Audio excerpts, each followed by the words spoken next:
Baik, terima kasih banyak Pak Adias. Assalamualaikum warahmatullahi wabarakatuh. Waalaikumsalam. Selamat siang. Salam sejahtera untuk kita sekalian. Om Swastiastu, Namo Buddhaya, salam kebajikan. Tentunya saya sangat berterima kasih atas kesempatan yang diberikan. Ini jadi ajang sharing buat kita semua dan saya bersyukur, alhamdulillah kita semua dalam keadaan sehat sehingga bisa berbincang-bincang melalui webinar siang hari ini. Panitia, terima kasih memilih saya, walaupun buat saya ini satu hal yang luar biasa karena harus bicara seolah-olah mesti menyampaikan sesuatu dengan mendadak ya. Saya diberitahu informasi baru seminggu yang lalu, jadi sangat terima kasih. Dan tentunya yang saya hormati para pembahas, ada guru-guru saya. Ini kayaknya KPS Mars semua ya? Ya dok. Luar biasa. Guru-guru ini maksudnya minta para muridnya untuk paparan supaya bisa dinilai ya hasil didikannya.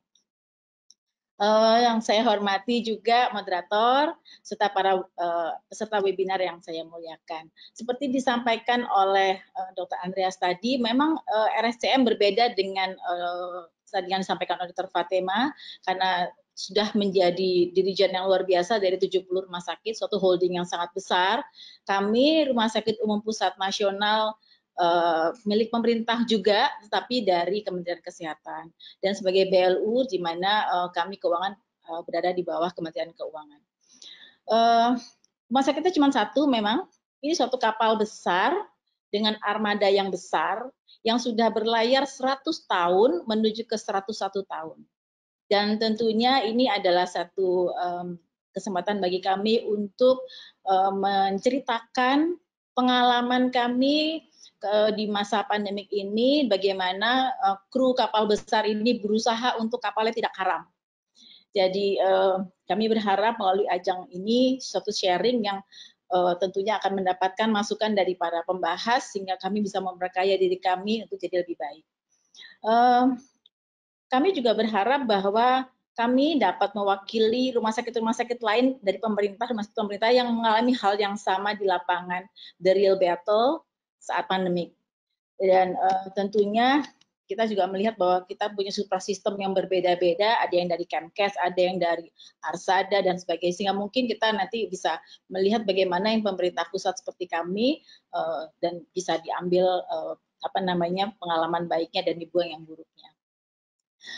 Bapak Ibu sekalian, di slide kedua ini saya sampaikan bahwa topik kami sebagai tadi disampaikan aksi strategis memimpin RSCM menghadapi pandemi COVID.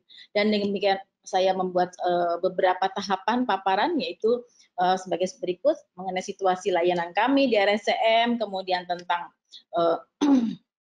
tantangan spesifik ya kami sebagai National Flagship Hospital, kemudian kebijakan strategi menghadapi COVID yang ketiga, kemudian aplikasi dari meta leadership seperti yang diharapkan oleh panitia, kemudian skill set yang mungkin diperlukan karena ini suatu pengalaman besar yang luar biasa yang mungkin bisa berbagi bagaimana sih yang diperlukan untuk kita bisa jalan bareng-bareng dan persiapan untuk adaptasi kebiasaan baru. Slide. Nah, pertama saya akan membahas mengenai situasi pelayanan. Jadi sama seperti rumah sakit lain, kami punya pasien-pasien yang tidak bisa dibendung. Awalnya RSCM dikatakan tidak menjadi rujukan COVID. Ada 3 rumah sakit yang sama-sama di Jakarta ditunjuk sebagai rujukan, yaitu Persahabatan, Sulianti Saroso, dan RSPAD. Kami berusaha pada awalnya itu merujuk, tapi kemudian terjadilah stagnasi karena tidak dapat terima, dan juga ternyata ini bukan pasien baru. Pasien-pasien RSCM yang ternyata dengan komorbidnya tersebut terkena juga dampak COVID. Ada yang menjadi PDP, menjadi ODP, bahkan positif COVID. Sehingga akhirnya tertahan di kami, akhirnya kami melakukan beberapa langkah jungkir balik untuk bagaimana menangani ini di rumah sakit kami sendiri. Dan ternyata pasien yang masuk ke kami cukup banyak, dan tapi sama seperti data di Jakarta. Data pemantauan COVID di Jakarta itu kalau kita sandingkan dengan data RSCM hampir sama mengenai fluktuasinya, mengenai jumlahnya, sehingga seolah-olah RSCM ini representatif dari data Jakarta. Dan memang data kami selama ini, walaupun kami rumah sakit rujukan nasional, pasiennya 80% warga Jakarta, yang 20% adalah rujukan dari daerah yang lain. Slide. Nah, ini adalah total pasien yang kami terima selama 3 bulan terakhir, jadi sampai bulan Juni, itu kami menerima rawat jalan sampai total 1.662, rawat inapnya 458. Jadi total sekitar 2.000 pasien yang masuk ke RSCM dengan data PDP, ODP, dan COVID. Dan komorbid yang terbesar itu adalah keganasan dan diabetes serta CKD bagi dewasa, dan bagi anak-anak ini keganasan. Anak-anak ada juga yang tidak pakai komorbid, tapi bayi baru lahir umur 2 hari, itu adalah usia termuda kami. Slide. Dan kami sebenarnya sudah menerima kasus pertama dari 28 Januari, jadi sudah cukup lama, dan baru meledak setelah Maret adanya perawat kami yang wafat, dan kemudian dengan segera kami berusaha untuk mencegah, karena begitu kami tahu ada perawat yang terkena, dan kemudian kami harus melakukan langkah-langkah melindungi pegawai-pegawai kami dan juga pasien yang lain. Ini adalah gambaran bagaimana pasien yang masuk ke kami dirawat inap sampai dengan Mei. Sebagian besar adalah PDP 86% dan dewasanya 86,5%. Jangan dipikir bahwa anak-anak sedikit, sebesar 86% adalah dewasa, tapi anak-anak adalah 96 orang. 96 anak masuk ke RSCM dengan kasus ini. Slide. Jadi kami mulai dari Departemen Ilmu Kesehatan Anak, penyakit dalam, semua terlibat, sehingga kami memang melibatkan multidisiplin yang ada di RSCM. Ini adalah dampak juga terhadap pelayanan rumah sakit. IGD awal pada bulan Maret itu yang seperti biasa masuk, ditambah dengan pasien-pasien yang kita curigai COVID, jadi naik. Tapi setelah itu pasien takut, mungkin juga karena PSBB, rujukan dari daerah-daerah yang lain ke RSCM jadi berkurang. Jadi kita kelihatan sekali, turun sekali pasien-pasien kita even di IGD. Dan termasuk yang layanan yang lain. Slide. Nah, ini adalah contoh bagaimana RSCM yang selama ini punya layanan unggulan. Kita punya IVF untuk pasien bayi tabung, transplantasi ginjal, dan seterusnya. Ini semuanya hancur lebur, drop sekali. Pasien tidak berani datang, kemudian kami juga membatasi operasi. Otomatis dengan demikian kita semua sama, rumah sakit yang lain juga mengalami hal seperti ini, langsung keuangan kita hancur. Slide. Nah, ini adalah tantangan spesifik RSCM. Bagaimana menghadapi ini semuanya? Tidak mudah. Slide. Kita semua, bukan hanya RSCM, tidak pernah punya pengalaman menghadapi pandemi. Indonesia bukan tidak pernah. Tapi dulu, zaman kita belum ada, yaitu zamannya Pak Cipto Mangunkusumo, ada wabah pes. Tapi sekarang kita nggak pernah.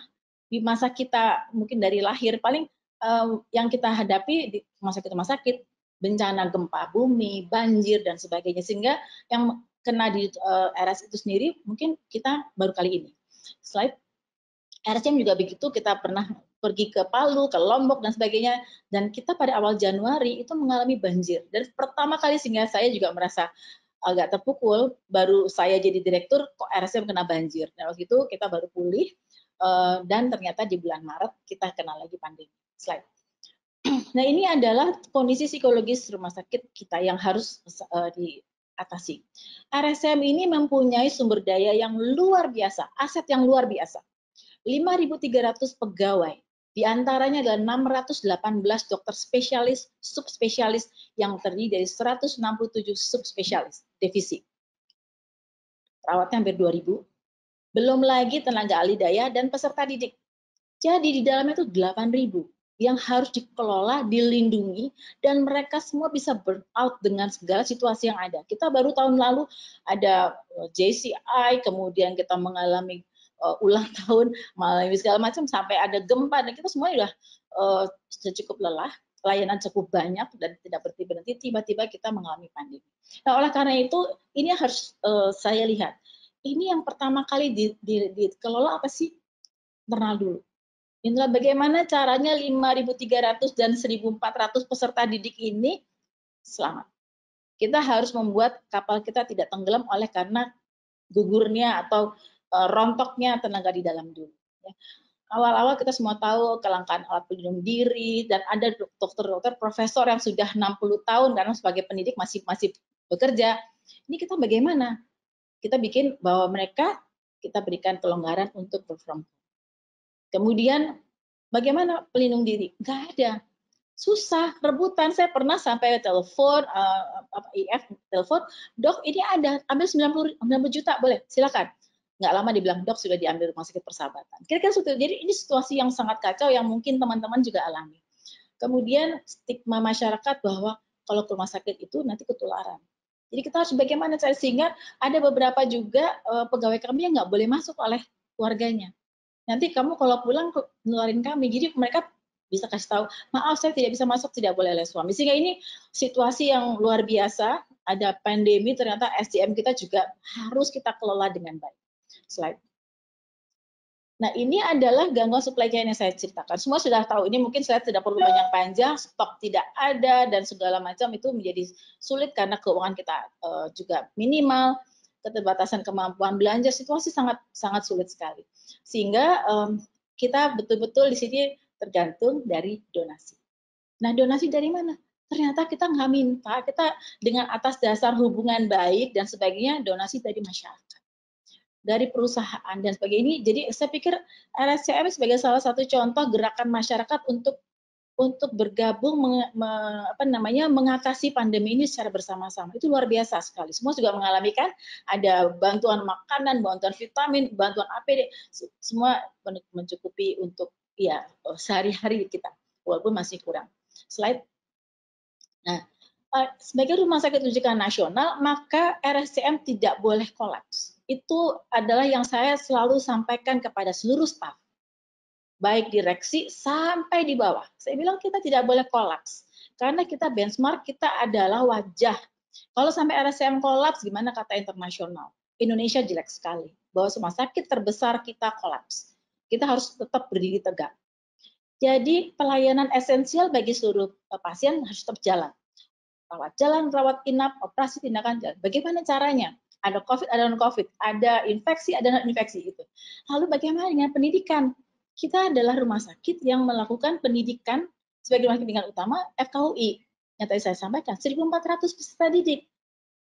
Nah, ini kan mereka nggak boleh touch, nggak boleh terpapar. Jadi kita harus membuat koordinasi dengan dekan FKUI bagaimana mengatur ini semua. Jadi bagaimana 8.000 lebih SCM yang bekerja di RSCM ini bisa kita atur, itu adalah suatu hal yang pertama kali merupakan satu kesulitan pada saat itu. Tapi kita juga tahu bahwa begitu banyak orang ingin, ini kesempatan untuk nulis, kesempatan untuk peneliti. Belum tentu ada pandemi gini lagi, jadi penelitian juga bertubi-tubi minta untuk dilaksanakan di RSCM karena memang kasusnya ada. Oke, jadi oleh karena itu menurut kami, kalau kami boleh menyampaikan, RSCM ini merupakan milik dan harapan masyarakat Indonesia yang harus kita jaga. Itulah beban moral buat kami sebetulnya, tapi juga pemicu bagi kami untuk berdiri. Slide. Nah, kita ingat Presiden dalam hal ini sudah pernah menyampaikan SDM unggul Fondasi Indonesia Maju. Oleh karena itu, institusi rumah sakit itu tidak boleh kolaps. Bukan hanya RSCM. Itulah satu hal yang membuat kita semua kemudian mendapatkan juga instruksi dari Dirjen Yankes untuk semua melakukan ekspansi terhadap layanan adanya pandemi ini. Jadi tadinya walaupun 3 saja, akhirnya semua sudah diizinkan untuk membuka pelayanan bagi COVID. Nah, oleh karena itu langsung RSCM membuat kebijakan strategi, slide. Di awal Maret kami langsung membentuk Satgas. Karena kami harus memikirkan adanya intra-hospital disaster plan. Jadi di situ kami ada Pokja, tim planner, tim operasional, tim logistik, tim keuangan. Karena ini harus di luar, jadi ada ad hoc di luar dari yang rutin. Rutin harus jalan biasa, nggak boleh keganggu oleh ini, sehingga yang untuk penanganan COVID, kami buatlah Satgas. Slide. Dan ini kolaborasi Satgas dengan manajemen bagus sekali. Kami sampaikan bahwa kita dalam melakukan semua langkah harus punya paduan. Nggak boleh ngarang-ngarang sendiri. Oleh karena itu kami langsung menggunakan Hospital Readiness Checklist dari WHO for COVID-19. Ini yang dikeluarkan di Februari 2020. Ada area-area yang kami penuhi, slide. Dan alhamdulillahnya, kalau kita lihat dari semua hal yang diinginkan oleh WHO, kami sudah lakukan. Jadi yang paling kanan adalah yang completed. Kemudian hanya satu itu adalah yang masih kita belum sampai komplit karena itu di luar kewenangan kami, yaitu pergantian direktur. Slide, ini mengenai infection control, case management, terus kemudian human resources-nya bagaimana kami harus lakukan. Ini semuanya sudah ada pedomannya, ada SOP-nya, ada SK pemberlakuan dari direktur. Slide.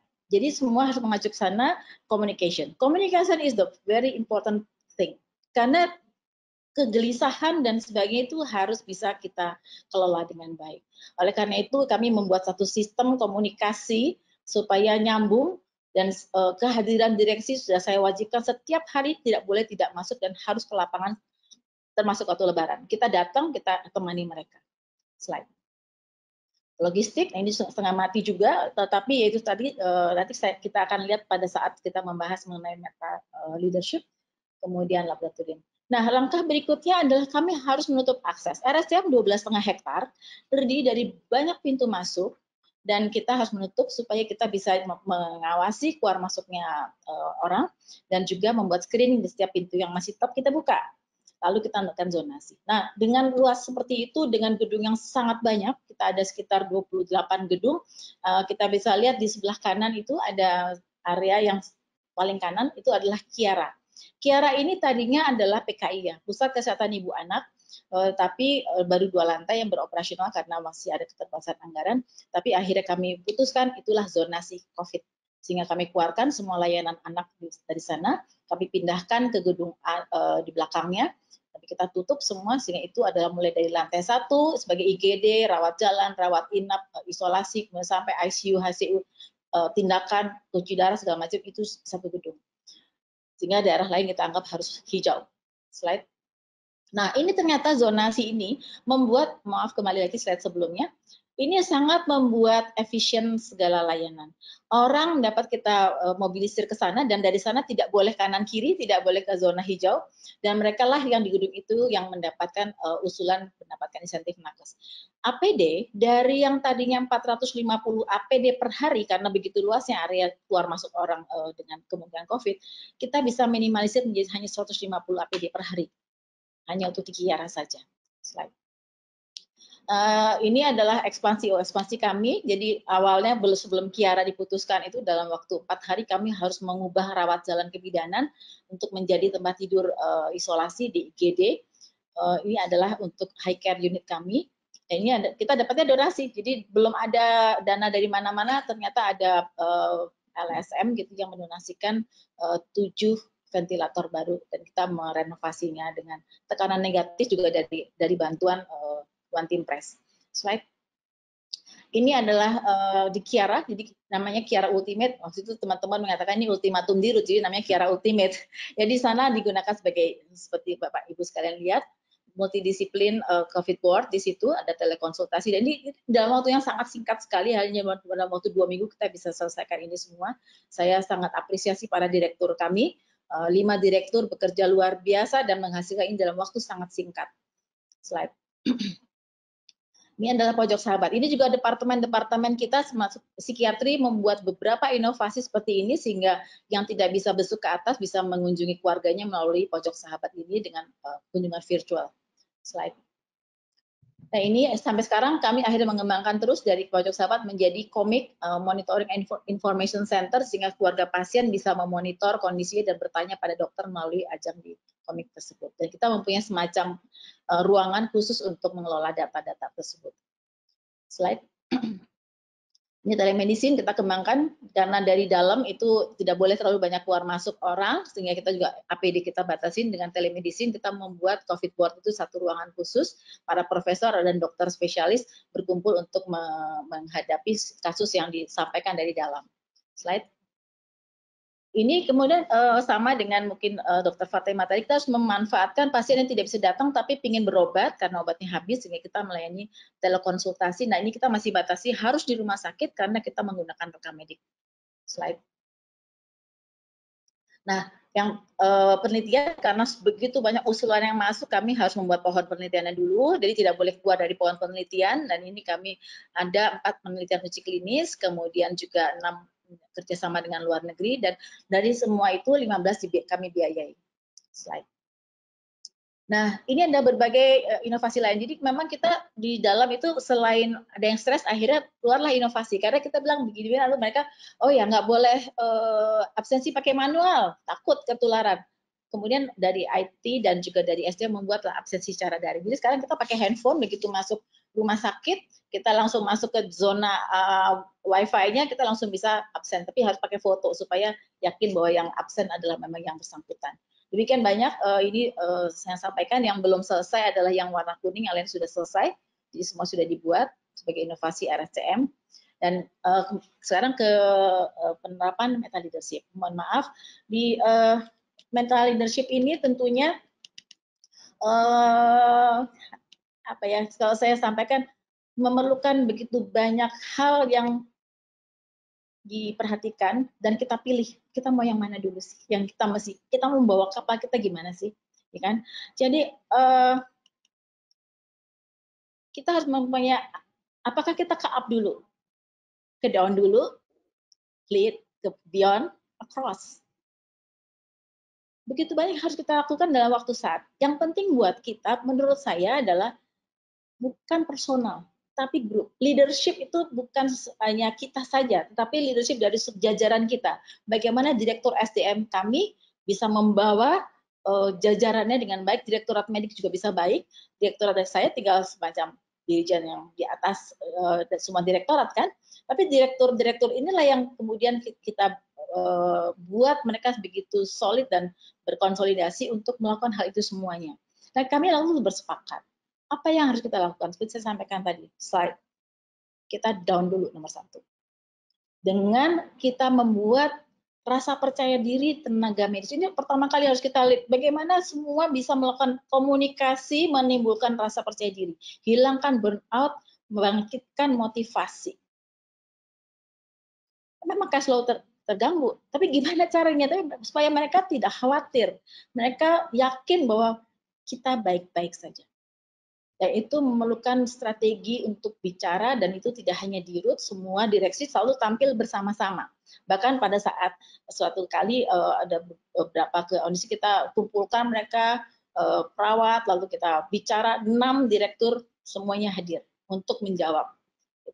Kemudian kita menjelaskan mengenai insentif lah, menjelaskan mengenai jaminan kesehatan, karena kita bilang begitu sakit ditanggung rumah sakit.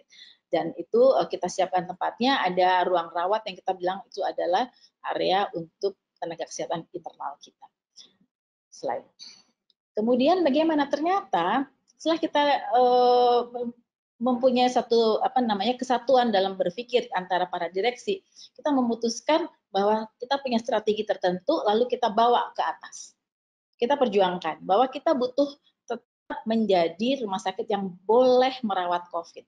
Kita nggak bisa ngirim, dan kita kalau tidak diberikan kesempatan seperti itu, maka kita tidak punya power untuk menggerakkan atau membeli dan segala macam.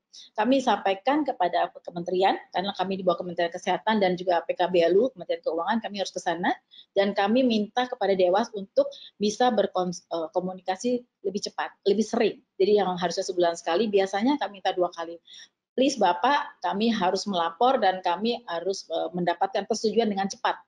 Karena itu kami minta 2 kali sebulan. Dan kami bilang kami perlu positioning. Kalau memang RSCM tidak boleh, ya sudah, itu berbeda artinya. Tapi kalau boleh merawat COVID, tentu akan berbeda. Jadi positioning harus kita minta kepada suprasistem kita. Bukan berarti kita meminta-minta, tapi meminta kepastian seperti itu.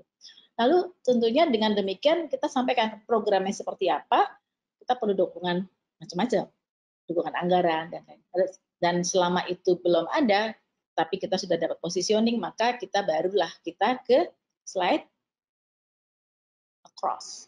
Kita coba bagaimana BNPB, bagaimana kementerian lain, bagaimana dengan BPJS, bagaimana dengan Dinas Kesehatan, para bank, dan sebagainya. Kita coba ke beliau-beliau untuk bantu RSCM.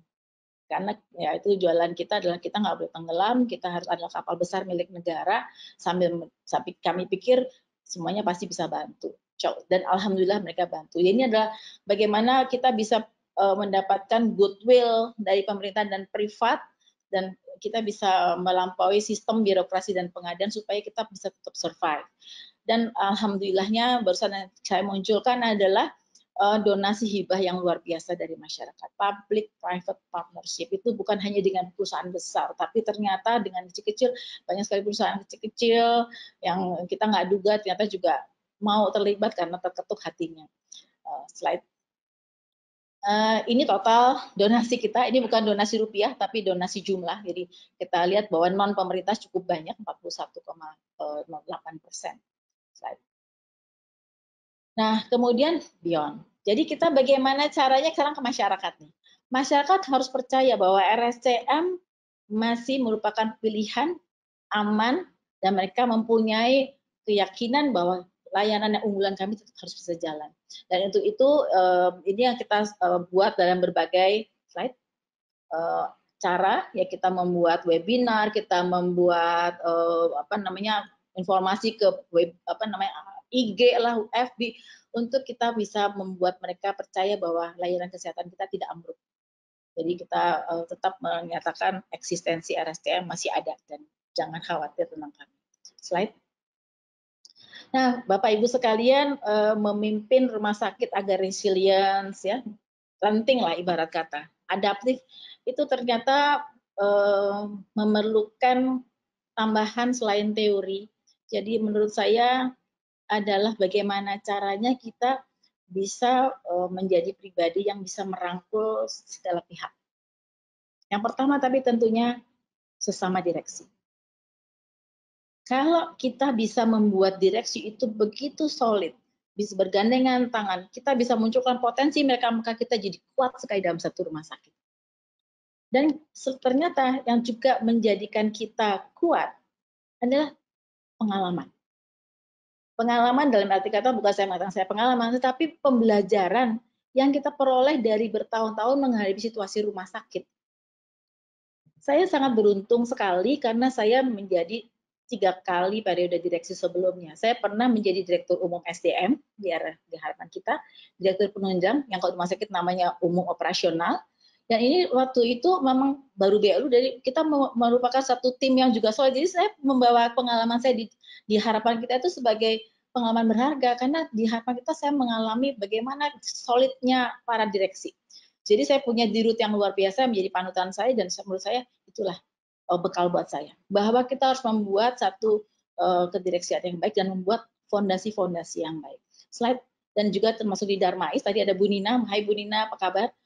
Begitu kita juga waktu itu membuat bagaimana caranya kita membuat solid di direksi. Nah, pengalaman berharga itu kemudian bisa kita jadikan pada saat sekarang sebagai dirut. Gimana sih waktu jadi direktur medik, saya tahu bahwa Dr. Sumaryono itu punya beratnya di mana, dan saya bisa support dia.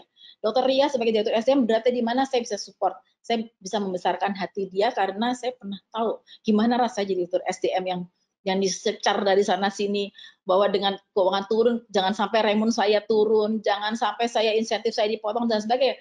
Mereka bilang, pegawai, kan bukan salah kami tidak ada pasien. Kami datang, tapi kenapa gaji kami diturunkan? Nggak mau tahu bahwa uang rumah sakit tidak ada. Jadi ini yang membuat bagaimana kita tetap direktur-direktur itu tidak merasa dijerumuskan masuk suatu situasi tanpa kita bisa membantu dan menyelesaikannya bersama-sama. Jadi setiap hal yang merupakan networking itu luar biasa, networking di internal, networking di luar itu ternyata sangat membantu kita. Dan networking saya dari sejak zaman harapan kita sampai sekarang itu ternyata semua masih memberikan manfaat dalam pekerjaan saya selama ini. Slide. Nah, sekarang kita menjadi 3 bulan mengalami COVID, dan RSCM sudah memutuskan kita harus masuk ke periode pemulihan.